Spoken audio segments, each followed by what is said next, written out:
નમસ્કાર મિત્રો, આપણા સાહિત્યને જેમણે જીવંત રાખ્યું એવા કવિ શ્રી કાગબાપુને આપણે ચિત્ર દ્વારા જીવંત રાખવાનો પ્રયાસ કર્યો છે.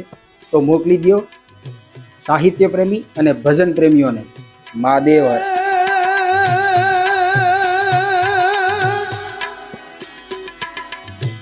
રામ ને રૂડી એ રાખ્યા મારા પ્રભુ ને રૂડી રાખ્યા જગતમાં એક જ જન્મો રે જેને રામ ને રૂડી રાખ્યા જગતમાં એક જ જન્મો રે જેને રામ ને રૂડી